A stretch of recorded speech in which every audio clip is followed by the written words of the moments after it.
Well, hats off to Oregon. Really good football team coming in. I thought at halftime we were competing it at a fairly high level.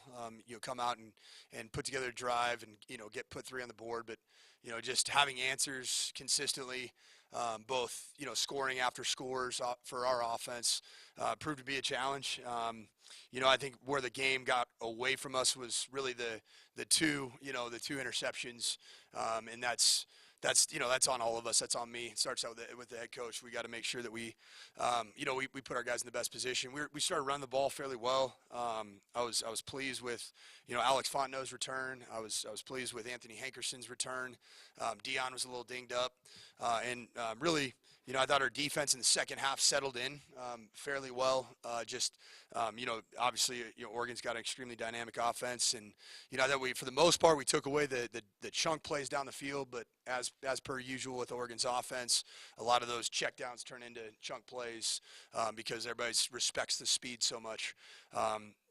The most important thing for us right now is, just our thoughts, our prayers are with Jordan Tyson. It looks like a lower leg injury.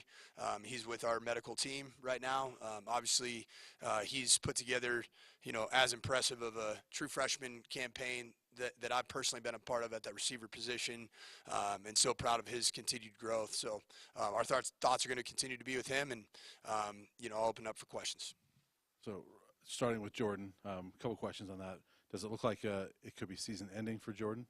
We'll find out more information as we get that information. I don't think that we've had our imaging yet on it, but certainly from it was a significant injury, and we'll obviously hope and pray for the best, and then we'll communicate that when we meet again later on.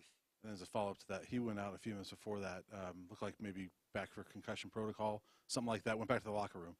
What went into the reasoning to bring him back into the game after that? No, yeah, I mean, I think that anytime there's a targeting shot that happens at all in the game of football, our medical team's going to always tend to the student athlete and get go through our protocol, which is very thorough and vetted it out very well.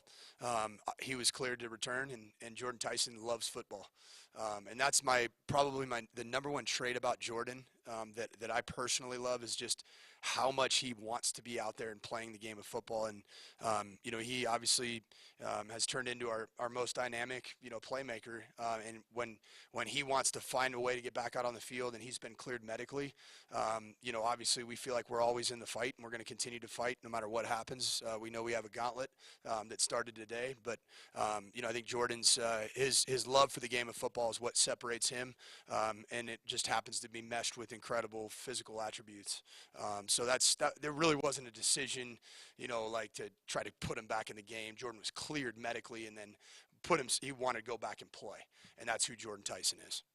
Anthony Hankerson we saw out there in the second half. I believe this was his fifth game. Were there some discussions kind of weighing the benefits of him gaining extra experience versus possibly, redshirting this year? Yeah, Hank wants to play too. I think that's who he is. He's been banged up. There really weren't a lot of, discussions and thoughts about him wanting to redshirt. I think he's going to be a player that is going to maximize his 4 years of football. As we all know, if you ever play in a season and you do have some type of sustained injury, you can still have that redshirt year available to you. And so that, just because you don't quote unquote redshirt that first year, it doesn't mean by any stretch of the imagination that you can at some point in your career utilize that. So it was something that he wants to play, and as we saw today, 11 carries, 54 yards against a really good football team. He's going to be a big part of being a playmaker for us. And once again, I just love the way he continued to just scrap down the stretch in the fourth quarter. Conceding that you're in a somewhat awkward situation, when you see Oregon out there, to what extent can that program be what CU should strive to be, both commitment financially and everything else? I think every program has its unique, aspects to it. I mean, it's obviously very clear that, the Nike, Nike part of Oregon is real. But we have what we believe are really significant positives of Boulder, of our support, of our fan base. Visiting, we have surrounding businesses that I believe are going to be coming into a position to jump behind our players and support them. But obviously they've had a very singular focus in terms of backing a program financially. That's real. That's reality. That is one of the largest companies in the industry of sports, and they have certainly a commitment from Nike to Oregon, and that's not something really anything that's new. They're a good football team. They're well coached. I think that the thing that's always interesting about Oregon is just I was brought up myself by a lot of coaches that came from Oregon to Boise State from some of those really early Bilotti staffs, and then Chris Peterson, Dirk Cutter, Mark Helfrich. Those are all people that directly impacted me as a young player. It's interesting that they're certainly kind of going outside of what was the traditional Oregon model, and I think it's going to be interesting to see what happens going forward. Hi, Coach. Just touching on the defensive side of the ball, 479 yards today. From your perspective, what you saw on the sideline, what was going on defensively? Well, I thought the biggest downside of our defensive effort today was the 3 scores and 3 drives. I thought our offense did answer a score with the score and give us a chance to make it a ball game. I was proud with the second half effort. We did against a highly dynamic offense, one of the most dynamic offenses in college football. They're averaging in the 40s, as we know. They're averaging 450 to 550 depending on the day. I thought we settled in and fought, and I thought we did have some answers in the second half. But the turnovers, I think, playing on the short fields, really in the second half, that's where the score, I think, kind of got a little bit out of line for us. But proud of our defensive effort in terms of the fight to the finish, even getting 4th down stop and finding ways to get stops in the second half. But as we know, they're a tough team to slow down. Bo Nix has played a lot of football. He had obviously a very efficient day. 20 of 24. There's 4 incompletions in there, and he just takes what the defense gives him. And everybody's so mortified of the speed going down the field that a lot of those underneath routes become checkdowns for him that get 15, 20 yards. So it's nothing that's really new for Oregon. It's what they've been. And if a team ever really truly wants to challenge them, then it's going to be one of those type of down the field throwing games, and they have the ability to do that as well. Mike, you talked about this topic earlier this week and with NIL and community support, and you alluded to it for the businesses here in town. Is Jordan the kind of guy that a community can rally around that way when he's healthy, never mind the news of the day, and that's who you were kind of referring to, and what would have to happen that hasn't happened here probably before you got here to keep those young men, those talents around this place? Well, I think it's just everything that we've put forward as an athletic department, and really more than that is just the communication that we're having with our fan base and with our supporters. I think obviously Jordan's a phenomenal talent. He's a freshman. I think not only not only the NIL space, but also just as a community to wrap our arms around a guy like him, because he really is what this program is going to trend towards. Players like that we identify early. Jordan didn't have one other Power 5 offer. I don't know if anybody knows that. He had 0. I think it was Texas State, Texas Southern, something along those lines. Was really his only other offer. So I think that is a niche for us both as a program, and then certainly wrapping our arms around him as a football community, as a CU community. But I think that goes even further than just one player. I think we do have some good young players that are growing up. I think there's a lot of players that the retention of those players is going to be really important for our program. You just look out there where we are young.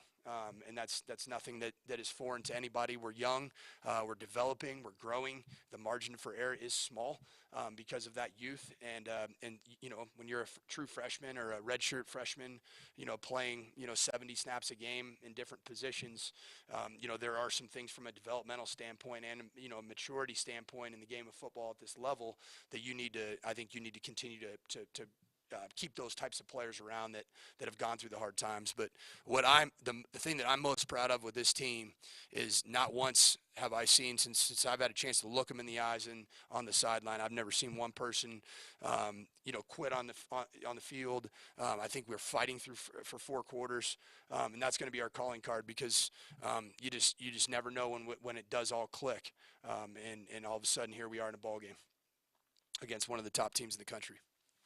Coach, the exchanges on the shotgun snaps have been something that have hurt you guys at times this year and really hurt you guys in the second half today. What are your thoughts on that, and how does something like that get fixed moving forward? Today in particular, I can speak to today, but it was honestly one of the most incredible things I've ever seen, especially in the late third, early fourth quarter. I was watching the snaps come back, and they looked like right on the money, and they were getting blown, literally blown down, blown to the left, blown to the right. You saw when the ball was placed down on the field. Unless the umpire was putting his foot on the ball, it was doing the same exact thing. So, certainly the weather had an impact on the game. It did happen kind of later, where those gusts really picked up. That's a hard thing to truly prepare for, other than just going under center every play, which we did obviously in that true final drive. You saw with Oregon too, there were some balls that were getting batted around by in the air, but it happened a little bit later in the game. Some of it too is just communication. There's times where we've had different centers playing. We've had different quarterbacks playing. Just the communication of the various tempos that we run, and those are some of those mistakes that I'm talking about that you have to grow up in those situations. If we do change tempo, just the communications on a very high level, and that's something that we're going to continue to harp this week in particular as we go and play in a hostile road environment. Hi, Coach. How did you feel about JT's performance today, and do you have any updates on the quarterback situation going into next week? I thought JT did some good things. Obviously, not the easiest of tasks. I think there was some. There's some throws that he made that I thought were really good. I thought he continues to see it better. I do see that. Obviously, we're in a position, with Owen, to give an update on Owen. He's fully participating in practice. He's running scout team, but there are some limitations that he still does have. So clearly, we're going to not put him in a position where we think we should just roll him out there and you don't know what's going to happen. The quarterback position in particular, I think, is very different. Particularly when you are somewhat of an underdeveloped player as a true freshman. So I think we're trending in that direction to make sure that we make the best decision for Owen. And with him not being fully cleared, and there's certain even movements that he does, he's cleared to play football. But in terms of throwing on the run, to the left, he does have some limitations that I don't want to put him in those situations that either he could further aggravate an injury, or he's not just fully 100% healthy. So he's been fantastic in terms of his commitment to the team, his preparation. Our scout team is getting a really good look with a guy that was a Pac-12 starting quarterback, really running the scout team right now. So, he's trending in a good direction health-wise, but we're obviously making some decisions for the best of his future and CU's future. Hey, Coach, just your thoughts on Alex Fontenot's game today and first game coming back from injury since week 2. Yeah, I was pleased with it. I think one of the runs, the 27-yard run that he had was spectacular. I thought he did a good job. You worry about, just ball security coming back, not having really, any live licks, in practice. We've been, not getting him full contact. I thought he ran well. He ran fearlessly. A couple things on our outside zone play. I think we took a negative on one that he ran, but that's more for us just kind of sorting through the different movements of Oregon's front and the pressures that they were bringing. But yeah, I think that gives us a lot of confidence in him, a lot of confidence going forward for these next 3 weeks. But I thought he put on about 8-10 pounds in this time. I thought he looked bigger, looked more physical, was running out of some tackles, and I think that is what we're talking about that maturity, that seasoned kind of veteran player. I think that's going to help us, as we play these last 3 games. With Oregon running those 2 trick play touchdowns at the beginning of the game, just how difficult was it for you guys to adjust after that, defensively in the red zone? Yeah, I think, that's been a staple. When you have, obviously really good players, you have to commit to the run fit. A lot of times in a run fit, once you commit to the run fit, a quarterback it can be challenging to peel off of. A lot of times that's just almost like you have to smell a rat as a player. We worked a variety of trick plays, but because of how they do run the football and sometimes the tempo and obviously the timing of the call, there was a good call. Particularly the throwback to Bo was something in particular, and then they run basically a tackle eligible and an eligible jersey number. obviously we're selling out to stop the run. They hadn't released him on the season, but we did, from a coverage perspective, we did have somebody for him. It's just executing in that moment, I think becomes, something that is challenging when you're pinning your ears back and trying to get a stop. Hey, Coach, you had no sacks today as a defense, and Bo Nix didn't seem to be under much duress during the game. What was your assessment of the pass rush, and how could that improve going forward? Really good offensive line play. And if you think about it, the way they throw the football, the ball's out. The ball's out quickly.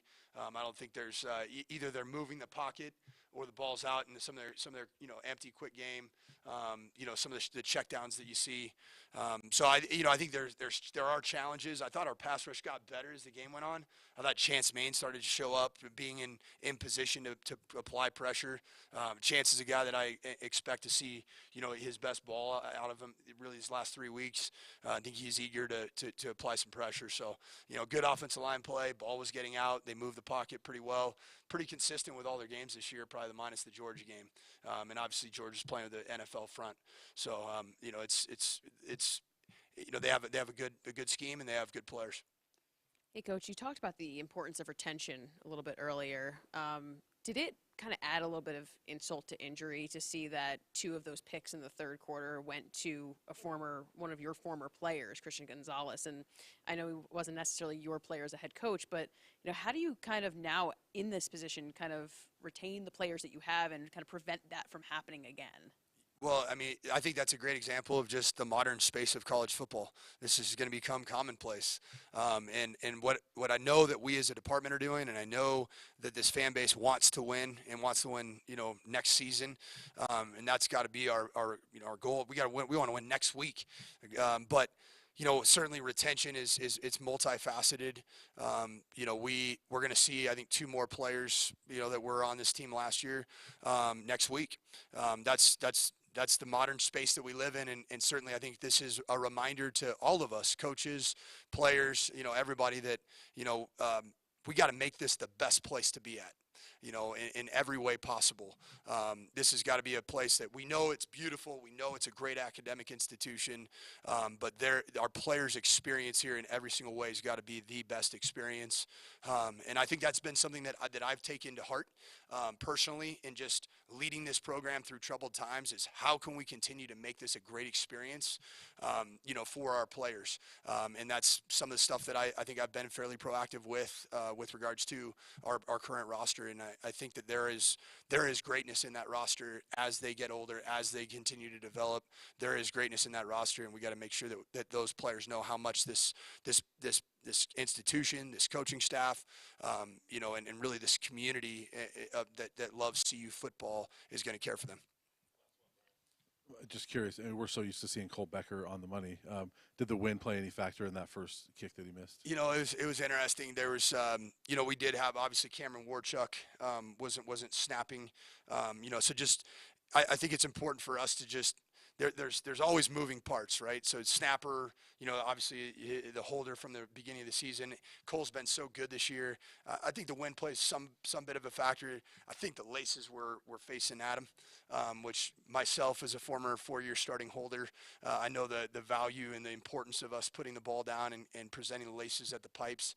I think that was something that played a factor in that. Sometimes it's the depth of the snap. If you're, set up at 7 yards instead of 8 yards, that might just change the rotation by just a half spin.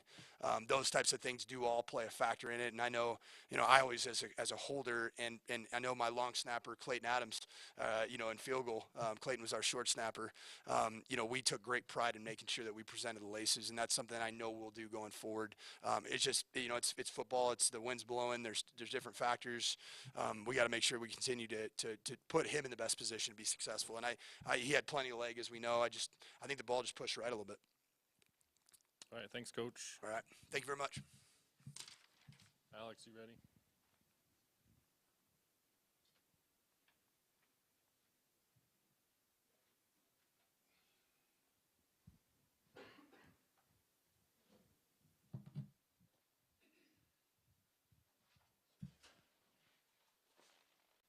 One more second.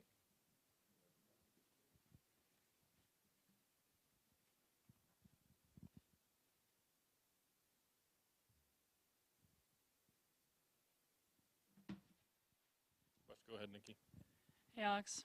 Welcome back to football. You have been absent for 8 weeks. Overall, what were you doing during that time, and how good did it feel to come back and play on Folsom Field? Really just rehab every day, just getting at it, trying to, get my body back to 100% so I could be back on the field 100%. But yeah, it was tough that whole time, but I'm just glad that I could go out there and, just do my thing. Alex, did you suffer that injury on the goal line play in the Air Force game? No, that was it was like the second quarter Oh, the second quarter. that it happened. Okay. But that play didn't help. Coach Sanford's talking about playing for memories down the stretch. What are you guys talking about in the locker room, just as far as kind of your goals down the stretch? Here, obviously today didn't go your way, but 3 more games left. What are you guys hoping to accomplish? Our thing now is just really we just want to play to like the best of our abilities and just ruin other people's seasons. That's really what it is at this point. Like, can't make a bowl game, and so the next best thing, knock whoever is who else is next. So that's the joy in it right now, is just making other people upset. Obviously, injuries are a part of the game, and you've dealt with one this season. But when you see a guy like Jordan Tyson go down like he did, what does that do to a team in that moment? Just seeing such a key player go down like that.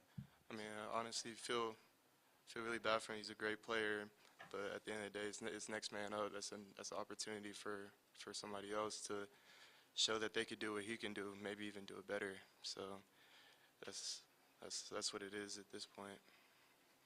Hey, Alex, you got hurt in week 2.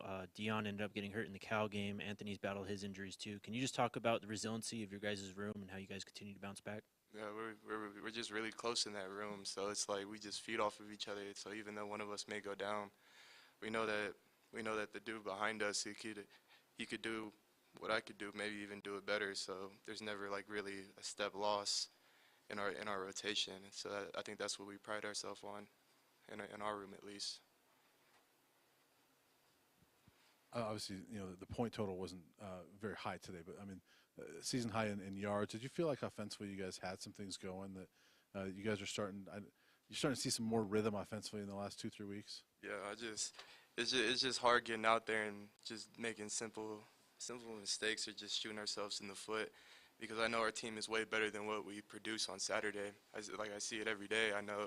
I see the full potential, and it just sucks going out there and just little mistakes will kill us, and that's just the hardest part about it. Alex, Coach Sanford said that you put on 8-10 pounds while you're away. Do you feel like a bigger, stronger, more physical back coming back? Yeah, honestly, I've always thought I was big, strong, and physical. So honestly, I feel the same. So I just feel like I'm still explosive, still have that weight.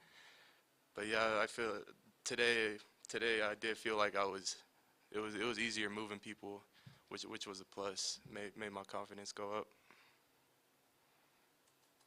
Any other questions for Alex?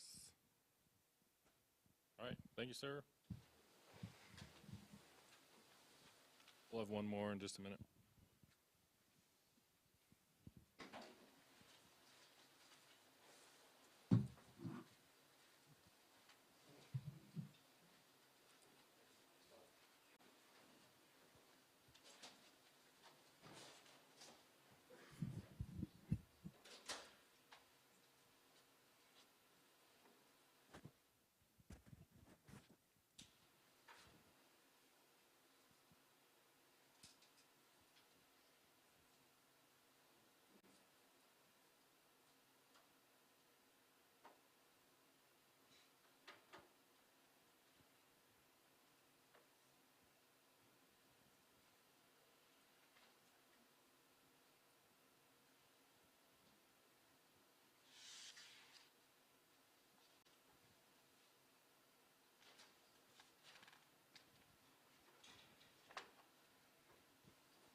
Questions for Josh?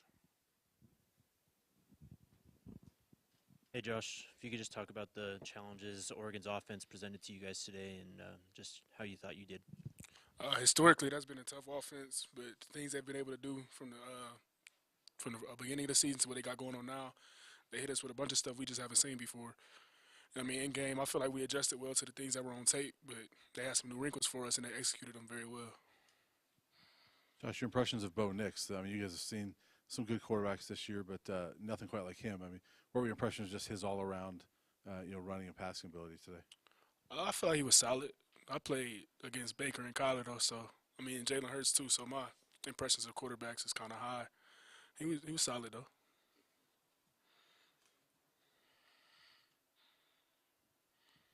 Overall, I mean, getting some stops defensively a couple times. You guys were able to play some complimentary football a couple times today. So how good does that feel when you guys were able to, recover from not a very good start to this game and play some better football down the stretch? It feels great, honestly, because that's the main thing we harp on. Like, and being an older guy, seeing different things, like that's the one thing that I've preached. Like, complimentary football is the best thing for us. Like, we understand our lapses on both offense and defense, but we're able to come together and put a couple series together collectively. It's good football for us. Sadly, we just haven't been able to do it consistently over the season. Josh, you guys are on a bit of a short week, and you play another tough team on Friday. Is there anything that you could take away from this game and kind of put towards USC? Shoot, watch the film, see what we messed up. Because, I mean, college football in general is a copycat league. Things that we didn't execute well today on tape looks that they haven't. USC's going to do the same exact thing, just like they did the same exact thing that Oregon State did a couple weeks ago. So that's really what it is. Just adjust and bounce back. Nobody's going to feel sorry for us. We got a short week. Who cares? Come in and play football. Hey, Josh, you've had a few games with Gerald Chapman overall. What's your assessment of him as a coach, and how are you feeling about his leadership? I love him. I got the utmost confidence in him. Like, the stuff he calls, I'm rocking with it, whether it's right or wrong. Just because him as a person, him as a man, I respect him as a man. The love and care I have for him, that man to man, is ridiculous. So I'm whatever he call out there, he can call a bomb pressure every play. I'm going to run it to the best of my ability because I know he has the love and I know the work that he puts in for us. The defensive staff coaches, they're up here till 12, 1 o'clock in the morning almost every single week, every day, just trying to draw things up to see how things fit. We installed a brand-new defense 4 weeks ago. I don't think people really understand that. Like, completely different. You got Tyron. Tyron goes from nickel to free safety. Never played free safety before in his life. The two constants on our defense, back-end-wise, were me and Trevor, both playing boundary safety and Will. Everything else was a flux. And you got to teach new schemes, teach new concepts. So the coaches and the defensive players, like, it's been a ton of work. I've been blessed to be able to see different things. So the scheme really isn't necessarily new to me, but you have guys who it's their first, second year of ball. They learn something new. Now at the bye week, you got to learn a completely new defense. So they've been working tirelessly, and so have players too. Just a follow-up question. Oregon spread the ball around a lot with a lot of unique receivers in the end zone. How did you feel, or what were you seeing in those plays? Nothing really different than what we put on tape. I mean, what they put on tape, honestly. They, of course, had a couple wrinkles, like the one they sent the fake screen with the tight end going up the seam to number 3. They caught us in a one-high shell. Showed us a different look that kind of played with your keys a little bit. That was the biggest thing. They have things that play with your keys naturally. So you feel like you're right based off of what you've been taught. But for that specific play, you're always going to be wrong in it. And we're about to play offense that I'm familiar with with the Lincoln Riley Oklahoma offense, basically at USC now. That's basically what they do. So the stuff we put on film today, we got to kind of get that off because that's their bread and butter basically at USC now. Anything else for Josh? All right, thank you, sir.